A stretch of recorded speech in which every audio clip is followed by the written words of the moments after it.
Vorbim despre cea mai minunată, cea mai glorioasă, cea mai extraordinară poveste care există în istoria omenirii. Dar nu este doar o poveste, ci este adevărul. Este de fapt singurul adevăr. Este singurul lucru pe care putem să-l cunoaștem ca fiind adevărat în această lume. Este esența existenței omenirii. Și am o misiune foarte, foarte importantă, dar în același timp extraordinar de dificilă. De ce? Pentru că pentru unii dintre voi această poveste este atât de cunoscută și sunteți atât de obișnuiți cu ea, încât nu vă mai impresionează. Ați auzit de când sunteți mici, ați fost născuți și crescuți în familii creștine, drept pentru care ați auzit că Crăciunul e despre Iisus Hristos de atât de multe ori, încât nu mai produce în mintea voastră și în inima voastră nimic care să reprezinte artificii. Am înțeles, știu despre Crăciunul. Am pus întrebarea cu ce înseamnă Crăciun pentru mine. Știu, e despre Iisus Hristos care s-a născut pentru noi, pentru că ne iubește. Și nu e ca și cum o tratăm cu indiferență, dar în același timp nu stârnește ceva care să fie impresionat în noi. Și dacă e să fim cu adevărat sinceri, mulți dintre cei care suntem creștini și am crescut într-un mediu creștin, suntem mai entuziasmați și emoțiile noastre dansează mai mult în noi la ideea faptului că vor veni cadouri, la ideea mâncării, pregătirilor, tradițiilor, a tuturor lucrurilor omenești decât istorisirea în sine. Decât motivul pentru care a început. Vă sugerez să fiți cât se poate de sincer cu voi înși vă și o să vă dați seama că de multe ori acest lucru este cât se poate de adevărat. Suntem mai entuziasmați de tradiție, suntem mai entuziasmați de cadouri, decât suntem entuziasmați de ce semnifică Crăciunul. Aștia sunt unii, dar pe de altă parte sunt alții care consideră toată istorisirea cu privire la Iisus Hristos ca fiind un basm. Iar pe ei sunt în cealaltă direcție și la ei nu că nu sunt impresionați, ei pur și simplu consideră ca fiind complet neadevărat. Și atunci, când avem pe unii care sunt atât de obișnuiți cu mesaj încât nu-i mai șochează, nu-i mai impresionează, una dintre misiunile mele este să-i fac pe cei oameni să-și dea seama cât de incredibilă este această poveste, iar pentru cei care o consideră ca fiind incredibilă și supranaturală și că n-ai cum să spui credința în ea, trebuie să-i convin că este credibilă povestea. Deci trebuie să arătăm că este incredibilă și în același timp trebuie să arătăm că este credibilă. Și asta este ceea ce vom încerca să facem în seara aceasta. Cum facem asta? Cum reușim să arătăm ceva ce la început pare că se contrazice? E bine, nu putem să o facem în niciun alt mod decât să ne ducem la Cuvântul lui Dumnezeu. De ce? Pentru că Biblia este metafora perfectă cu privire la rațiune, istorie, sens, lucruri care se leagă, conexiuni, lucruri logice și în același timp supranatural și lucruri pe care nu le înțelegi și lucruri care sunt atât de fantastice încât nu poți să le prinzi în mintea ta, nu poți să intri în mintea ta. Efectiv, asta e ceea ce Biblia ne oferă constant. Ne oferă suficient de multe lucruri care sunt super raționale și după aceea ți se dau lucruri care sunt atât de incredibile încât ai nevoie de credință. Și atunci, ca să putem să îndeplinim misiunea din seara aceasta, trebuie să ne ducem la Cuvântul lui Dumnezeu. Haideți să ne uităm la textul nostru. Și am ales textul din Matei. Matei, capitolul 1, de la 18 la 25. Nu este cel mai popular text dintre toate. De obicei ne ducem la textul din Luca, care vorbește despre Maria. Dar de data asta ne vom uita la Iosif. Și o să vedeți exact de ce. Hai să citim textul. Iar nașterea lui Iisus Hristos a fost astfel. Maria, mama lui, era locodită cu Iosif, dar înainte ca ei să locuiască împreună, ea a rămas însărcinată de la Duhul Sfânt. Însă Iosif, soțul ei, era un om drept și nu voia să o facă de rușine înaintea lumii. De aceea a vrut să o părăsească pe ascuns. Dar în timp ce se gândea el la aceste lucruri, iată că un înger al Domnului s-a arătat în vis și i-a zis: Iosif, fiul al lui David, nu te teme să o iei la tine pe Maria, soția ta, căci ce a luat naștere în ea este de la Duhul Sfânt. Ea va naște un fiu care îi vei pune numele Iisus, pentru că el își va mântui poporul de păcatele lui. Toate acestea s-au întâmplat ca să se împlinească ceea ce a spus Domnul prin profetul care zice: iată, fecioara va rămâne însărcinată, va naște un fiu și vor pune numele Emanuel, care tradus înseamnă Dumnezeu este cu noi. Când s-a trezit din somn, Iosif a făcut așa cum i-a poruncit îngerul Domnului. A luat-o pe Maria de soție, dar nu s-a culcat cu ea până când nu a dat naștere unui fiu. Iar ea i-a pus numele Iisus. Pentru ca să înțelegem motivul pentru care am ales acest text și să vedem cum se leagă de ideea de împlinirea promisiunilor, o să ne uităm la 4 puncte foarte rapid. Și vreau să nu fie un mesaj deosebit de lung, dar sunt câteva lucruri care cred că este important să le punctăm pentru ca să readucem în mintea noastră absurditatea și excelența și cât de fantastic și de incredibil este acest text. Și eu sper și motivul pentru care facem ceea ce facem în momentul de față este ca să se stârnească din nou în inimile voastre un sentiment de impresionare cu privire la acest pasaj, cu privire la ceea ce a făcut Iisus Hristos pentru noi. Pentru că este cât se poate de incredibil. Și faptul că am ajuns să fim apatici cu privire la ceva care este atât de fantastic, este o problemă. Este greșit. Și ne uitam la 4 puncte. În primul rând, absurditatea mesajului. În al doilea rând, împlinirea profețiilor. În al treilea rând, împlinirea promisiunilor. Și nu în ultimul rând, răspunsul este credința. Hai să vedem la primul. Absurditatea mesajului. Dragilor, din nou, toți cei care sunteți născuți și crescuți în familii creștine, n-aveți impresia că ar fi un text care este absurd. Dar din punct de vedere omenesc este cât se poate de absurd. Nu este nimic din textul ăsta care să aibă sens din punct de vedere omenesc. Nimic. Un înger care a venit la tine? Pe lângă asta, faptul că cineva ar putea să nască, să conceapă un copil fără să întrețină relații? Imposibil. Lucruri supranaturale care nu au sens din punct de vedere omenesc. Asta este ceea ce creștinismul pretinde. Asta este ceea ce noi, dacă ne numim creștini, pretindem și noi că este ceea ce credem. Și atunci, haideți să sărim de la Iosif și ne uităm repede la povestea Mariei din Luca. Și citim repede textul. Este vorba despre Luca, capitolul 1, de la 30 la 38. Îngerul i-a zis, acum vorbește cu Maria: nu te teme, Maria, pentru că ai găsit har înaintea lui Dumnezeu. Iată că vei rămâne însărcinată și vei naște un fiu care îi vei pune numele Iisus. El va fi mare și va fi numit Fiul Celui Preaînalt. Iar Domnul Dumnezeu îi va da tronul strămoșului său David. Va împărăți veșnic peste casa lui Iacov și împărăția lui nu va avea sfârșit. Maria l-a întrebat pe înger: cum se va întâmpla lucrul acesta de vreme ce eu nu știu de bărbat? Îngerul, răspunzând, i-a zis: Duhul Sfânt se va coborî peste tine și puterea Celui Preaînalt te va umbri. De aceea Sfântul care se va naște va fi numit Fiul lui Dumnezeu. Iar apoi mai târziu, în versetul 38, Maria zice: iată-mă, sunt slujitoarea Domnului, facă-mi se după cuvântul tău. Din nou, știm textul, cunoaștem atât de bine. Ce este incredibil cu privire la el?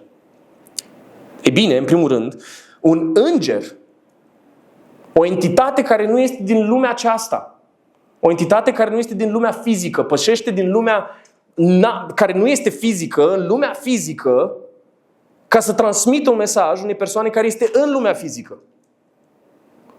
Cum ar fi să te trezești cu un înger? Și la Iosif măcar a fost într-un vis. În vis mai se întâmplă lucruri de genul ăsta. La Maria este un lucru care se întâmplă când este trează. Se trezește cu o persoană în fața ei.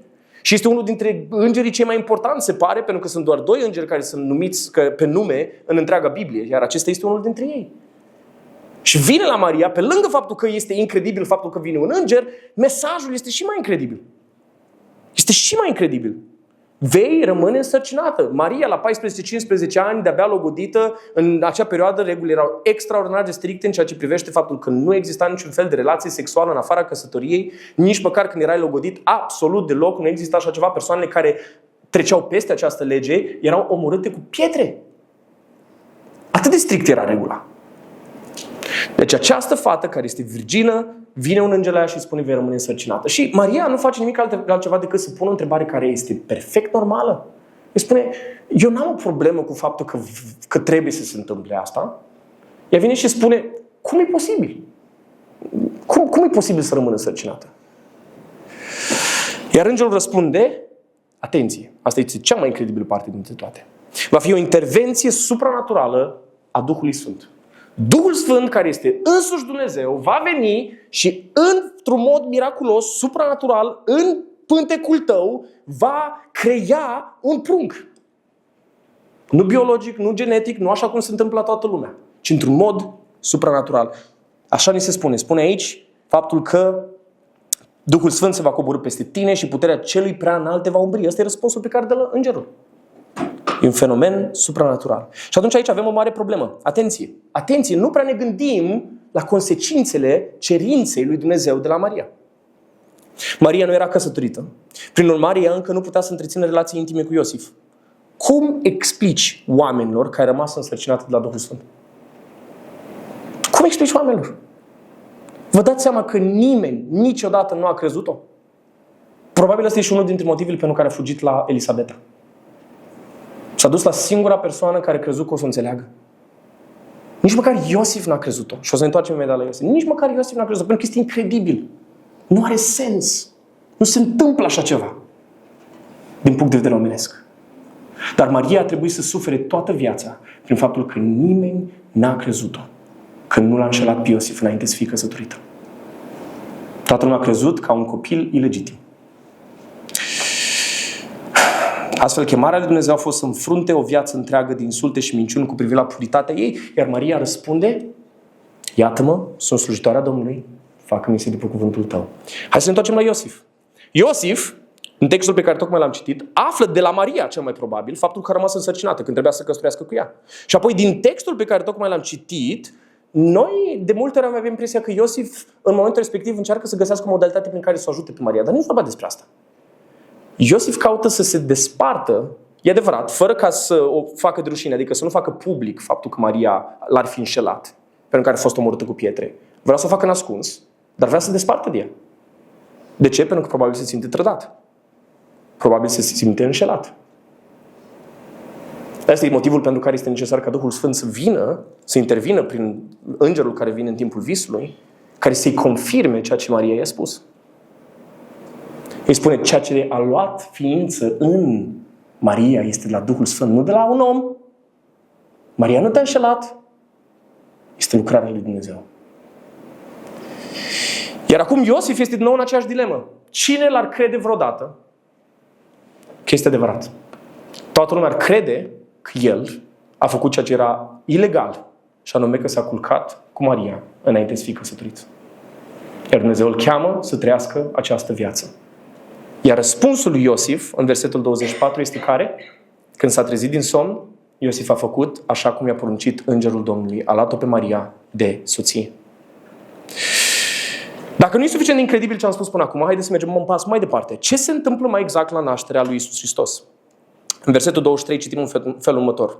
Iată, fecioara va rămâne însărcinată, va naște un fiu și vor pune numele Emanuel, care înseamnă, atenție, ce înseamnă? Dumnezeu este cu noi. Nu într-o formă platonică, cum o spunem noi astăzi, nu într-o formă supranaturală, nu prin faptul că ne imaginăm că există o forță undeva prin cameră când mergem la închinare, la biserică. Nu! Ci Iisus Hristos, în formă fizică, este Dumnezeu pe pământ. Este Dumnezeu printre oameni. Ăsta este mesajul Crăciunului. Și atunci, ce înseamnă? Hai să înțelegem puțin mai bine ce înseamnă că Dumnezeu ar fi printre noi. Exod, cine este Dumnezeu în primul rând? În Exod 3:14, Moise vine și spune lui Dumnezeu: Doamne, cum să mă duc eu să spun? Nu o să mă asculte nimeni. Ce le spun? Cine m-a trimis? Și Dumnezeu îi răspunde lui Moise să le spui în următor: eu sunt cel ce sunt. Așa să le spui fiilor lui Israel: eu sunt, m-a trimis la voi. Ce înseamnă această afirmație? Atenție, această afirmație este cât se poate de glorioasă. Dumnezeu este incredibil, Dumnezeu este infinit, El este atemporal, este incomprehensibil, adică nu poate fi înțeles de mintea noastră umană, este prea mare ca noi să putem să-L concepem, să-L înțelegem, și Dumnezeu este în afara spațiului. Ce înseamnă acest lucru? Dumnezeu nu are început. Atenție, noi nu putem să înțelegem acest lucru. O să vă iau o secundă să stați puțin să vă gândiți. Dumnezeu nu este sub legile timpului și spațiului. Într-o lume în care există timp și spațiu, totul trebuie să aibă un început și trebuie să aibă un sfârșit. Dar Dumnezeu este într-o lume în care nu există timp și spațiu. Dumnezeu este în afara acestei lumi. Ce înseamnă acest lucru? Înseamnă că Dumnezeu a existat dintotdeauna.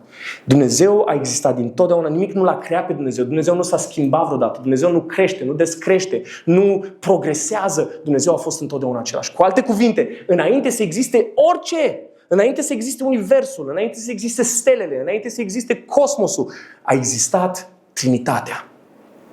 A existat Dumnezeu împreună cu Isus și împreună cu Duhul Sfânt într-o relație perfectă, desăvârșită, într-o relație de dragoste, de satisfacție, în care s-au iubit unii pe alții într-un mod desăvârșit, pentru totdeauna, fără să înceapă și fără să se termine niciodată.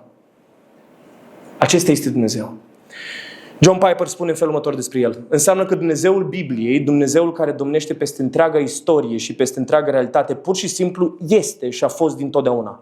El este realitatea absolută. Eu sunt cel ce sunt. Eu sunt. Nu a avut niciun început și nu avea niciun sfârșit. Nu a existat nicio realitate înaintea lui și nu există nicio realitate în afara lui, decât dacă el voiește și o creează, așa cum a făcut-o când ne-a creat pe noi.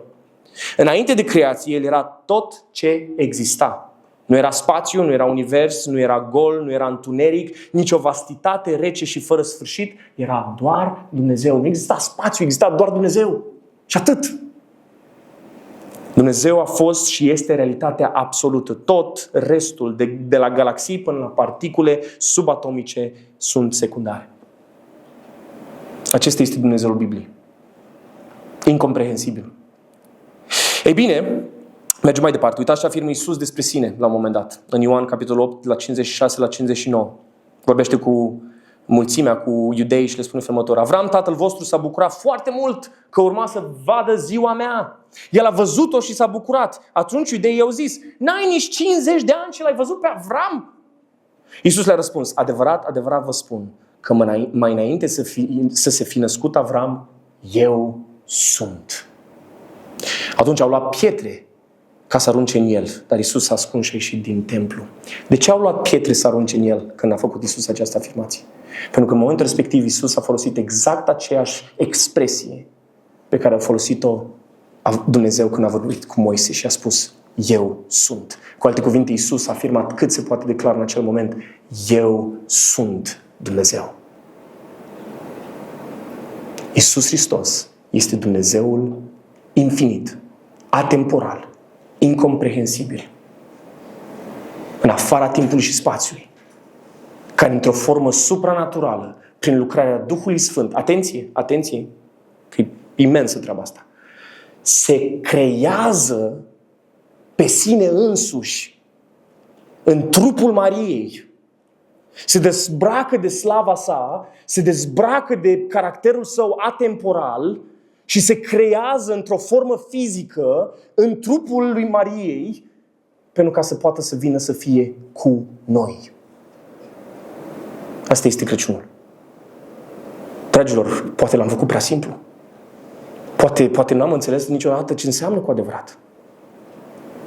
Dar este cât se poate de șocant, este cât se poate de incredibil. Și atunci primul lucru pe care vreau să-l înțelegeți și vreau să-l faceți: fiți uimiți, fiți impresionați. Nu vă lăsați sufletul să fie liniștit până când nu se cutremură înaintea realității faptului că Dumnezeul infinit a venit să locuiască printre noi.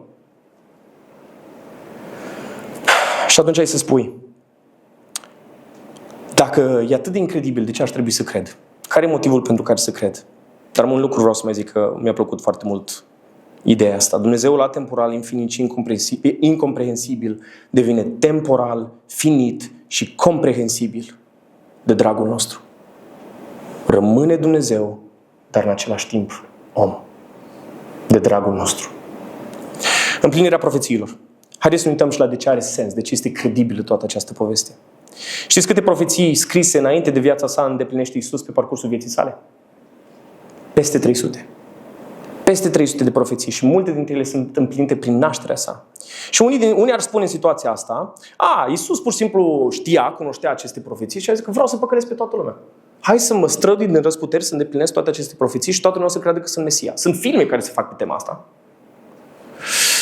Dar fiți atenți, în Mica, unul dintre profeți, carte scrisă cu mult înainte de Iisus Hristos, capitolul 5, versetul 2, citim în felul următor: Dar tu, Betleeme Efrata, deși ești neînsemnat prin miile lui Iuda, totuși din tine îmi va ieși cel ce va fi conducător în Israel, cel ale cărui origini sunt din vechime, din zilele veșnicii. Aici se vorbește despre Mesia, despre faptul că el se va naște în Betleem. Dragilor, întrebarea mea este următoarea: cum poate o ființă nenăscută să îndeplinească o profeție? Să se hotărască să îndeplinească o profeție? Cum ar fi putut Iisus să-și convingă părinții să se ducă la Betleem ca să poată să îndeplinească o profeție, ca să păcălească pe toată lumea după aceea că El este Iisus, că este Mesia? Imposibil. Bun, și atunci alții mai inteligenți ar veni și ar spune: atunci părinții au vrut să facă asta. Părinții l-au hrănit de când erau mic și i-au spus: tu ești Mesia, fii atent, o să îndeplinești toate profețiile, am făcut tot ce ținut de noi, de acum încolo ține și de tine. Sunt astea, sunt vreo 300, trebuie să le îndeplinim pe toate. Atenție! Cum ajung Maria și cu Iosif la Betlehem? Luca, capitolul 2, versetele 1-2. În zilele acelea a ieșit un decret de la Cezar Augustus să se înscrie toată lumea. Acest reîncensământ s-a făcut pentru prima oară în timp ce în Siria era guvernator Quirinius. Întrebarea mea este următoarea: ce fel de influență putea să aibă Iosif, care era un nimeni, asupra lui Cezar Augustus, cel mai mare împărat din perioada respectivă? Cum? Cum? Și spune, nu, dar s-a folosit de acel decret. Nici măcar. Care sunt șansele ca el să poată să stabilească că fix când este Maria însărcinată prima dată, să se dea decretul ca ei să se pornească spre Betleem și în al doilea rând să se nimerească să fie fix în perioada potrivită cât sunt în Betleem ca să se nască Iisus? Imposibil. Imposibil. Dragilor, aceste profeții sunt dovezi raționale prin care noi putem să credem aceste lucruri care sunt incredibile. Vedeți cum funcționează Biblia? Biblia ne dă suficient credibil încât să primim și să credem incredibilul. Atât timp cât vrem. Dar avem suficient încât să credem. Avem impresia că Biblia nu este o carte istorică, dar este total greșit să credem acest lucru. Uitați-vă ce spune Luca, cel care scrie cea mai lungă istorisire a nașterii lui Iisus Hristos. Luca 1, de la 1 la 4. Fiindcă mulți au încercat să alcătuiască o istorisire detaliată despre lucrurile care s-au împlinit printre noi, așa cum ni le-au încredințat cei ce au fost de la început martori oculari și care au ajuns slujitori ai cuvântului, am decis și eu, după ce am cercetat cu atenție toate lucrurile de la început, să ți le scriu în ordine, prealesule Teofil, ca să cunoști bine adevărul învățăturilor pe care le-ai primit prin viu grai. Ce spune aici Luca? Luca era un doctor. Luca era un om rațional. El nu a fost unul dintre ucenicii lui Iisus. El aude despre Iisus Hristos, crede în Iisus Hristos și după aceea vine și spune, e prea incredibilă povestea asta. Nu o să creadă lumii, nu o să creadă oamenii. De pentru care ce am să fac este că am să mă duc, am să vorbesc cu toți martorii, am să dăm date, o să vorbesc cu istorici, o să vorbesc cu toate persoanele care au fost implicate în toată experiența asta și am să fac o alcătuire clară, istorică, cât se poate de punctuală, cu autoritate prin care noi să putem să credem că aceste lucruri chiar s-au întâmplat. Asta este ceea ce face Luca. Luca este un istoric aici. Nu este un povestitor. Nu este o persoană care inventează o poveste. Este o persoană care relatează ce a luat de la martori oculari. De aceea poate fi tratată ca o carte istorică. Punctul 3. Împlinirea promisiunilor. A fost destul de greu până acum, a fost destul de rațional. Hai să mergem în altă direcție acum. Iisus nu a venit în lume doar pentru a împlini niște profeții. Nu asta a fost scopul. Nu a fost scopul să împlinească profeții vechi de mii de ani, deși și asta e important. Acele profeții ne ajută pe noi să credem. Dar nu ăsta e scopul real. Cu ce mă ajută pe mine? Versetul 22 din textul nostru. Toate acestea s-au întâmplat ca să se împlinească ceea ce a spus Domnul. Dragilor, am identificat în treaba asta ceva care este absolut extraordinar. Fiți atenți, în 2 Corinteni, capitolul 1, la versetul 20, este un verset care spune următorul lucru. Pentru că în El, adică în Iisus Hristos, toate promisiunile lui Dumnezeu sunt da. De aceea prin El spunem amin spre gloria lui Dumnezeu. În Iisus Hristos, dragilor, toate promisiunile pe care Dumnezeu le-a făcut în cuvântul Său sunt împlinite. Știți că am zis că sunt 300 de profeții care au fost împlinite de Iisus Hristos. Știți câte promisiuni sunt făcute de Dumnezeu în cuvântul Lui? Peste 7000. Peste 7000 de promisiuni pe care Dumnezeu le-a făcut către noi oamenii. Dumnezeul infinit și glorios care nu are nevoie de absolut nimic, care se coboară de la autoritatea sa și de la faptul că ar putea să fie cel mai mândru și nimeni n-ar putea să-l tragă la răspundere, să ne facă nouă 7000 de promisiuni. De ce? Pentru că inima ta are nevoie de acele promisiuni. Pentru că sufletul tău tânjește după acele promisiuni. Și El nu doar le face, ci le împlinește în Iisus Hristos. Ascultă-mă, sunt mii de promisiuni pe care Dumnezeu ți le-a făcut, de care nici măcar nu ești conștient, care sunt în Biblie și așteaptă să fie descoperite de inima ta care este mâhnită, îndurerată, întunecată, singură, rănită, descurajată. Sute, mii de promisiuni care așteaptă să fie descoperite de către tine. Citiți cuvântul lui Dumnezeu, uitați-vă la promisiunile pe care le fac, apoi pe care le face către voi, uitați-vă apoi la Iisus Hristos și spuneți, amin, cred această promisiune, chiar dacă în lumea aceasta văd dezastru, cred. De ce? Pentru că Iisus Hristos a făcut imposibilul posibil. Dacă Dumnezeul infinit a reușit să se coboare și să se creeze pe sine însuși în trupul unei femei ca să fie printre noi, ca apoi mai târziu să moară pe cruce pentru păcatele noastre, atunci El poate să-și îndeplinească toate promisiunile. De ce ar face Dumnezeu acest lucru și apoi să nu-și îndeplinească promisiunile față de noi? De ce ar face-o? Care este promisiunea de care are nevoie sufletul tău? Orice promisiune de care sufletul tău are nevoie își găsește împlinirea în Iisus Hristos. Care sunt nevoile sufletului nostru? Nu sunt multe, sunt în general același. Au multe ramuri, dar sunt în esență aceleași. Pace, bucurie, apreciere, acceptare, belșug, dragoste. Astea sunt lucrurile de care avem nevoie. Atenție! Citiți ce spune Iisus Hristos. Iisus îți dă pace, atât emoțională aici pe pământ, dar mai important, îți dă pace veșnică. În relația cu Iisus găsești bucuria supremă, pentru că Iisus este sursa veșnică a bucuriei. La Iisus găsești acceptare și iertare, indiferent de ceea ce ai făcut și indiferent cum te simți față de tine însuți. În Iisus găsești belșug superior față de ceea ce are această lume de oferit. În Iisus găsești dragoste desăvârșită, necondiționată.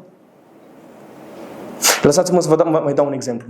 Pentru că toate lucrurile astea poate sunt prea generale, dar fiți atenți cât de personal este realitatea faptul că Iisus își îndeplinește promisiunile față de noi. În Luca 2, de la 25 la 30, citim următoarea istorisire. După ce s-a născut Iisus. Iată că în Ierusalim era un om care se numea Simeon. Acest om era drept și evlavios. El aștepta mângâierea lui Israel și Duhul Sfânt era peste el. Duhul Sfânt îl înștiințase că nu va vedea moartea înainte de a vedea pe Hristosul Domnului. Călăuzit de Duhul, el a venit în templu. Când părinții l-au adus înăuntru pe copilul Iisus ca să împlinească cu privire la el obiceiul legii, Simeon l-a luat în brațe, l-a binecuvântat pe Dumnezeu și a zis: acum, stăpâne, tu îl lași pe slujitorul tău să plece în pace, potrivit cuvântului tău, căci ochii mei au văzut mântuirea ta. Ce cu textul ăsta? Atenție! De ce ne trebuia nouă să știm așa ceva?